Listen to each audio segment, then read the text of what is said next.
So Cynthia Lawson Jaramillo, I'm going to say this wrong. I know I'm going to butcher it. Jaramillo. She was so sweet to spell it out phonetically for me. She really did. Is a professor at Parsons, and she's also an active member of a Brooklyn-based arts collective, Madarts. So, Cynthia. Thank you.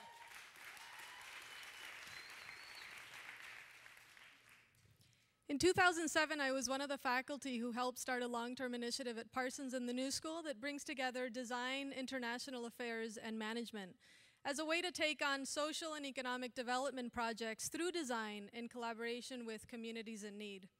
And so for the last 2 years, faculty and students have been traveling to Guatemala, and we've been working with groups of artisan weavers, helping them develop sustainable businesses through the sale of their artisan goods.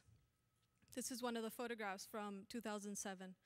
And one of the villages where we've been working is called San Lucas Tolimán, and it's a gorgeous lakeside village in the Guatemalan highlands.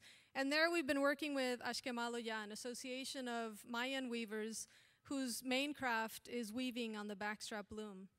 Our students at Parsons and the New School get prepared during a spring semester class in which they're prepared to then teach the workshops and facilitate the activities on the ground. And the workshops that they teach are in design, business, marketing, and media. Students have really expressed that it's an amazing learning experience. It's certainly the most fulfilling teaching I've ever done. And as a digital artist and technologist, the most meaningful lessons that I've remained with me are the ones around technology. So when I first traveled to Guatemala in 2007, I was asked, what village are you from? And it really made me realize that the spatial frameworks for our collaborators there is very different than the world that we live in. We live in a highly connected, interconnected world. We consider ourselves global citizens. And for them, to be foreign is to be from a village that's 2 hours away or maybe just across the lake. And so the connectivity in Guatemala is just very different. So with that premise, we started teaching them and exposing them to computers, teaching them basic computer skills, internet, and email. And there are two major things that we had difficulty with. The first one was teaching them to double-click, which was amazingly difficult. And the second one, and most importantly as a teacher, was how do we translate the metaphors on which all of these platforms were developed? How do we talk about a desktop to someone who has never had a desk? Or how do we talk about files and folders in an operating system to someone who has never worked in an office or has had a filing cabinet? And most importantly, how do we talk about the internet and the potential of networks to people who have maybe never even knew or never really wanted to connect to someone thousands of miles away? For us, it's very simple when we're thinking about email. We pick a combination of our first and last name. We have an association with our employer, or maybe even an email that refers to an activity, a hobby, or a profession.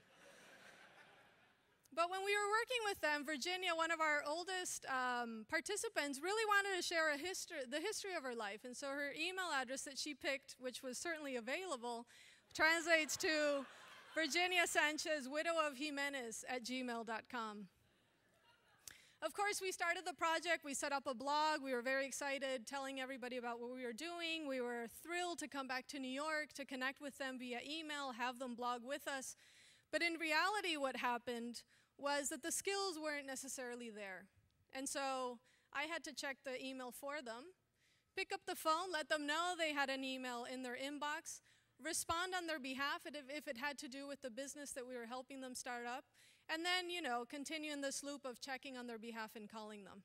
This was a real invitation and an eye-opening experience to really slow down, to remember that not everybody is following everyone on Twitter, that not everybody's on Facebook, certainly not everyone's on email or the internet, and that we really had to go back to the basics.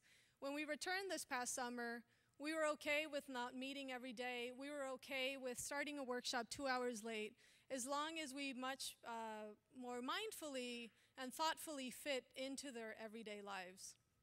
Right now, if we want to continue the project and the communication, I have to pick up the phone and call them, something that we rarely do because we're constantly so connected and in front of our computers.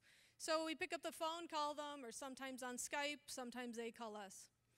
The women of Ashkemallo, most of them have never traveled to Guatemala City, which is only 3.5 hours away.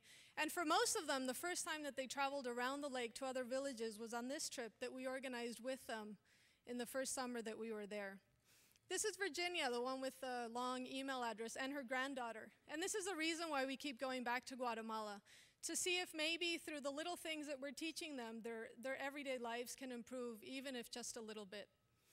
And the biggest lesson that has remained with me is an invitation to disconnect, to step away from the network technologies that we take for granted and return to the most human form of interaction, face to face. Thank you very much.